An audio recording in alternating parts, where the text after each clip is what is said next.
Pemuda yang dicetuskan pada tanggal 28 Oktober tahun 1928 merupakan tonggak sejarah yang menentukan identitas bangsa Indonesia. Sumpah Pemuda merupakan ikrar kebulatan tekad putra dan putri Indonesia yang dengan penuh kesadaran nasional mengaku bertumpah darah satu tanah air Indonesia, mengaku berbangsa satu bangsa Indonesia, dan menjunjung bahasa persatuan bahasa Indonesia. Selain melahirkan tekad politik untuk hidup sebagai satu bangsa yang berdaulat dalam satu tanah air yang merdeka, Sumpah Pemuda memancarkan kearifan untuk mengembangkan modal budaya, yakni bahasa pergaulan yang sudah lama mempertalikan suku-suku bangsa yang tinggal di kawasan Nusantara menjadi bahasa Indonesia sebagai bahasa persatuan sekaligus bahasa nasional.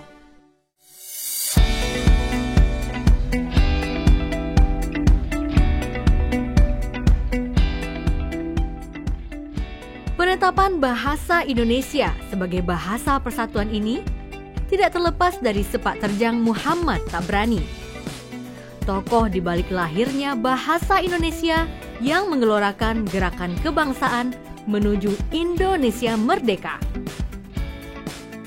Bangsa Indonesia belum ada, terbitkanlah Bangsa Indonesia itu. Bahasa Indonesia belum ada, terbitkanlah Bahasa Indonesia itu. Demikianlah gelora Tabrani sebagaimana ia tuliskan sendiri dalam Koran Hindia Baru, edisi 11 Februari tahun 1926, pada kolom kepentingan yang dengan penuh keberanian diberikan judul Bahasa Indonesia.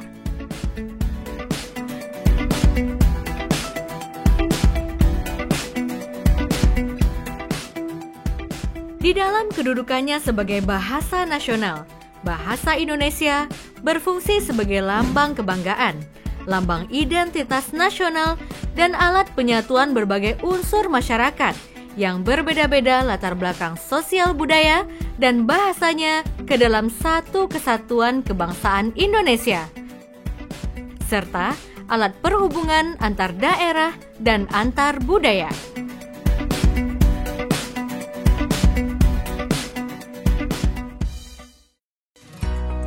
Dengan mengambil hikmah, jiwa, dan semangat Sumpah Pemuda tahun 1928 tersebut, sejak tahun 1980, Pusat Pembinaan dan Pengembangan Bahasa, sekarang Badan Pengembangan dan Pembinaan Bahasa, mengembangkan sebuah platform yang menjadi ikon perayaan dan peringatan Sumpah Pemuda pada setiap bulan Oktober, yaitu Bulan Bahasa. Karena makin luasnya cakupan kegiatan yang juga meliputi kegiatan kesastraan, kegiatan Bulan Bahasa dikembangkan menjadi Bulan Bahasa dan Sastra sejak tahun 1989. Sejak tahun 1990-an, sekolah-sekolah dan universitas turut merayakan Bulan Bahasa dan Sastra dengan berbagai kegiatan.